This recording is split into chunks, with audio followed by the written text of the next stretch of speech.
I think we maybe have time for 2 or 3 more questions. I can't see my timekeeper, but please go ahead. Thank you for pointing out that I was blind to the right. No problem. First, thank you very much, because I've appreciated your comments and insights on all of this. My name is Bess Rothenberg, and I'm from American Jewish World Service, and it was wonderful to hear us mentioned. One of the things that AJWS is very much committed to, we are a grant maker that supports grassroots organizations working on poverty reduction, committed to human rights. And much of what we do is with an eye toward sustainability and very much using the words of empowerment and capacity building. Looking to move away from a model of service delivery and again toward one of empowerment. And we end up in many conversations with many other groups working on these issues. But I often notice the lack or too few faith-based organizations being a part of that conversation. And I guess I would be curious to hear how much these words are coming through in the conversations that you're having, and where models are right now. Are they moving more toward a model of empowerment and away from service delivery in and of itself? Or where is that conversation at this stage? Can I suggest that we hear a couple more questions, and then each of you get a very brief chance to address the questions and to wind up. Thank you. My name is Dr. Edward Powers. I'm a medical doctor, but I began my journey at the Georgetown University School of Foreign Service. Okay, that's back in ancient times. I had the opportunity to work with the late Father Louis Dolan, who was a Passionist priest and worked at the United Nations with a group called the Temple of Understanding. And through my working with Father Louis, I've had the opportunity to make a couple of dozen trips to the former Soviet Union and the republics. And Father Louis had started a movement of a cooperative venture involving religious groups here in the United States, the Catholic Church, the Russian Orthodox Church, and the other churches, and they were zeroing in on their problem with drugs and alcohol, and the impact that this had not only on the community but on families, and extension of it into the military and the other areas of life. So I'm just curious. I know that Bill Gates have put a lot of effort into the HIV and malaria and TB and the drug-resistant tuberculosis. I'm wondering if there are any initiatives now for dealing with this global problem of drug and alcohol abuse. Thank you. Hi, thank you. My name is Erin Hoffman of the class of 2003. And thank you all for sharing your time and your experiences with us today. And thank you, Ms. Marshall, for starting the conversation with your question about what do faith and development have to do with each other, because this is something that I get asked all the time. I just finished a master's program in international social work and pastoral ministry. And the number of times I've been asked this question has made me very aware of how afraid people are in this country to talk about faith. And my experiences overseas have showed me how very comfortable people, especially in developing countries, are talking about faith and how very essential this is to their lives. And my question, therefore, is twofold. First of all, how do we become more comfortable talking about faith and the role of faith in people's lives in this country?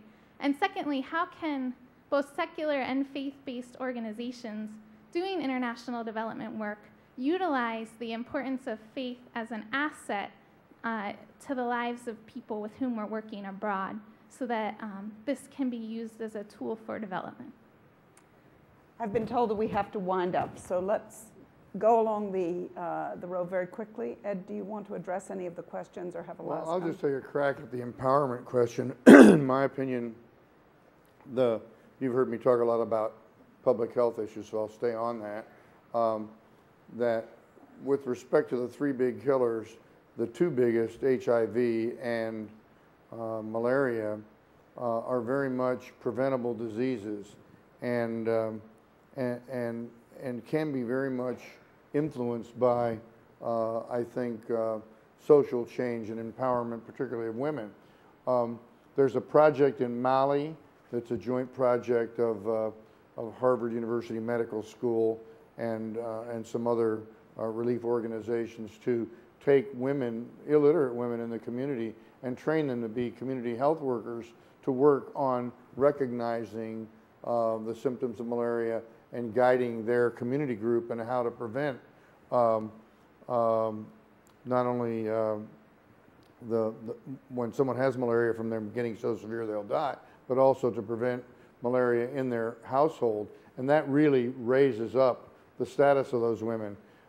There's no doubt that the HIV/AIDS pandemic will only be brought under control if the status of women is enhanced throughout the developing world, because the infection rate for teenage girls is like 4 times that of boys the same age group, and that's because they're being preyed on by older men.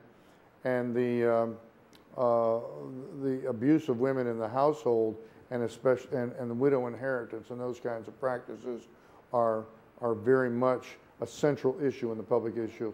So the empowerment issue is definitely one which the faith community and the secular community need to address head on if we're going to make any headway. Very quickly, because I think we really have. I'll just try to talk a bit about the being comfortable with talking about being our faith during faith-based services and stuff. And I think you have to realize where we came from. When we were founded, most of us, our focus was very parochial. It was immigrant groups of our own faith. We then, in the 60s, 70s, became much more community-based. So what we tried to shy away from was proselytism, because you want to serve people, you don't want to proselytize them into or coerce them into becoming your own. So I think we really did, step too far away. What I see now in our agencies is that people are once again reclaiming the ability to talk about the importance of faith without proselytizing, and seeing that it's one of our greatest assets. I just want to thank the doctor for raising the issue of alcoholism and addiction. It is a huge problem. It is a terrible disease which contributes very substantially to poverty in our country and around the world. Go into any homeless shelter, and there are a bunch of people there who are suffering from the effects of alcoholism and addiction. My own son has struggled with addiction, and it is a disease that causes poverty, violence, really terrible, and it's a big part of the poverty problem, certainly in this country and also globally, and I'm just glad you raised it. And then since Dr. Eunice did an ad for Dannon, Bread for the World's website is bread.org, and we need you to help us be advocates with Congress. I think they've all said such beautiful things, but I just want to say, none of this will work if it's done without love. Really. And it's easy to talk about love, and everybody puts love down. But, it's true. None of this will work without love. None of what we try to do for other people, none of what we try to do for other countries, unless we really love each other, unless we really love the poor, unless we're really willing to say we are all brothers and sisters. And if we're willing to do that and put love into this thing will work. It'll be the most powerful force that we've ever found, because it's the force that God gives us. So thank you.